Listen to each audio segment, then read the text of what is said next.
Let's examine what's inside a modern moving light and what makes a moving light work. They are full of lots of possibility. They change color. They can reposition around the stage. They project patterns. And let's figure out a little bit about how they do all that. So let's talk a little bit about the types of moving devices or types of devices generally. There are a couple kinds. The first delineation would be whether it moves or whether it has a fixed focus. And this fixture here is designed as fixed focus, as is this. We aim them at a surface or a place on the stage, and they never move. However, they do change color, and they can do some other things as well. Then we move into things that can actually reposition, and they will always have this larger yoke and a larger base that holds the electronics. And it's obvious that these fixtures can move robotically. They're broken into a couple of different flavors or types. This is an LED device, and it is a wash light. So it just is pushing color onto the stage. This is also a wash light, although it's a discharge fixture, so it actually has a lamp in the back. It doesn't have LEDs. And you can see our very iconic Fresnel lens, which is associated with a wash light. And then there are two kinds of spotlights, if you will. The industry has broken them up into a spot and a profile.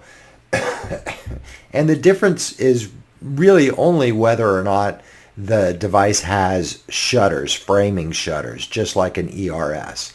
If it can frame the light, it's designated a profile. And if it cannot frame the light, it's designated as a spot. That's general. There are lots of different names for things, right? But fixed focus LED wash lights, a moving wash light, LED, moving discharge light, and spot and profiles. So now I delineate between a fixture and a device, right?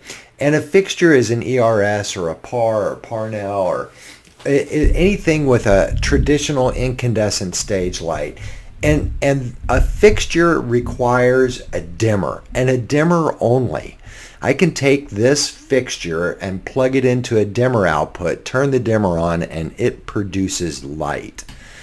A device is any piece of lighting equipment that requires both constant power, and it has to just plug into the wall and have power full time. It cannot go through a dimmer, and it also needs DMX 512 or lighting data, right? When you think about a small lighting system, we have our light board here. We run a DMX cable to a little dimmer box, and we set the start address for this dimmer at 1. And if I plug this light into this dimmer, when I turn on dimmer 1 on the light board, I'm going to get this light turning on. Right? As we move into a slightly larger system, right, then we wind up with a dimmer rack, multiple dimmers all in one box. So if we were thinking about these lights, maybe this first one is in dimmer 1, the next one is in dimmer 2, and the next one is in dimmer 3. Now, the dimmer rack itself is a device because it requires power and data.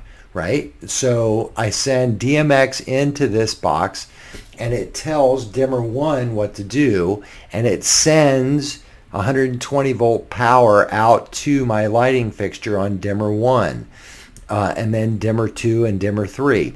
As I move into moving lights, then I send that DMX data to my first moving light, and they receive constant power, right, from the wall or from whatever power source, and that power never goes away because there's electronics in here.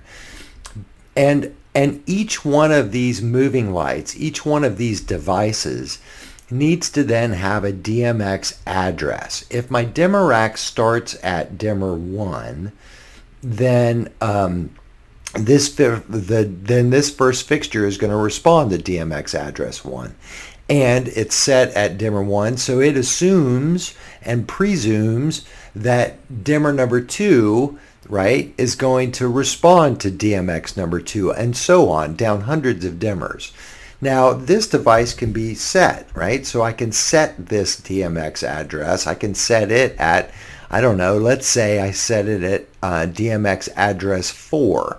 So the address 1, address 2, address 3, and this would begin at address 4. So a device requires power and data, and a fixture just plugs straight into a dimmer. And right, so we're starting to talk about devices. You know, a DMX device controls a lot of things, and we spoke about them, right? The intensity of the light, how bright it is, how fast it fades, the position or the focus, where it aims on the stage, what color it is, the beam, right? And so you can see some of these beams are like soft wash beams, and others are sharp or look like they have a pattern in them, right? And each pattern requires, to control each parameter, requires a dimmer address, a DMX address. So just like a regular light needs a dimmer address to control its intensity, so does a moving light. But we also need a DMX address to control the pan, or the rotation of the light. And as I move that fader up, this light spins around to a location until I can record it. The tilt needs a separate DMX address. The colors all need separate DMX addresses. So I'll need one for red, one for green, one for blue, right? So every parameter of a moving light requires an address. So that adds up really quick. I mean, you could just look at what a moving light can do. I have intensity, pan and tilt, 3 colors, zoom, how soft or sharp the beam is, putting a gobo in, sometimes having a second gobo that we can put in, beam effects, animation. This is just 14 channels. A simple fixed focused LED can easily have between 10 and 13 individual addresses. A simple moving light might be 15 to 25 addresses, and a full feature moving light can be 30 to 60 addresses. That's a lot of addresses. So right? And so each parameter requires a dimmer or address. And so I'm going to stop here and I'll come back to this slide.